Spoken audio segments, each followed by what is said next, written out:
Welcome to all you heroes from both Canada and the United States who come here today for this great honor.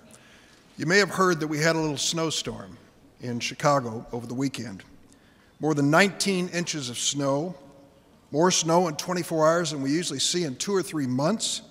And yesterday morning, while the snow was still falling, the winds were blowing at 45 miles an hour.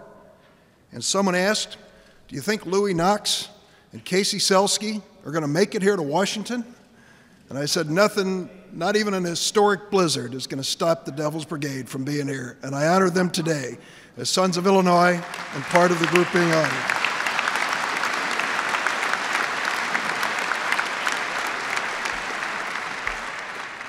Louis Knox there in the front row had a tough time getting into the service. The day after Pearl Harbor, he volunteered, went down to the post office to volunteer to serve in the Marines. And they took a look at the young man and said, sorry, with that overbite, you'll never be able to serve. 6 months later, he was in the Army and became part of this elite fighting force. And Louis, thank you for being here with us today.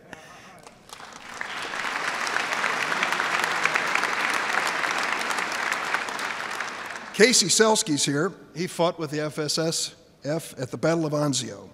They were among the first Allied soldiers to enter Rome and liberate it from the Nazis.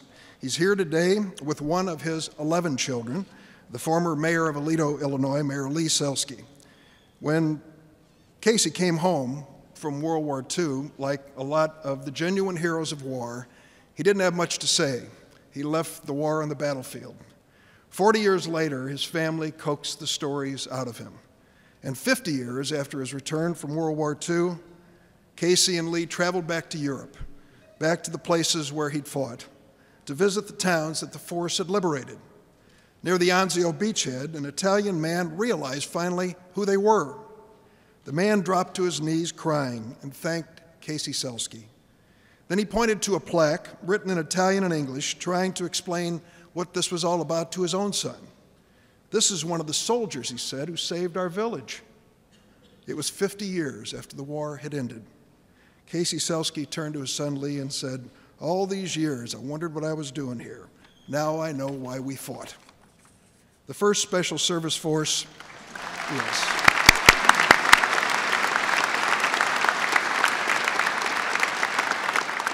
The 1st Special Service Force were all volunteers. The astonishing fact is not how many of them didn't finish, but how many survived.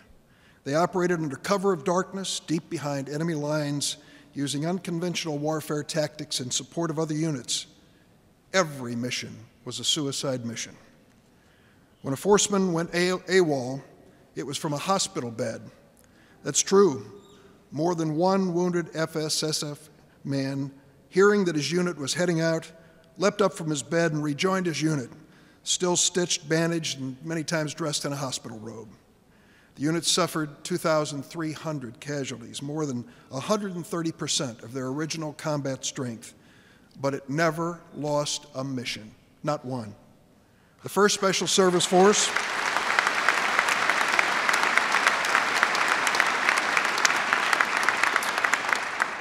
existed for only 2 years, but its spirit lives on in the Green Berets, the Army Rangers, even the Navy SEALs and the Marine Force Recon units, Canadian Special Operations Regiments, and in all of today's Special Forces. For decades after the war ended, the story of these Canadian and American heroes and how they helped save the world was classified top secret. But now we know, and on behalf of the Congress of the United States and freedom-loving people around the world, we say thank you.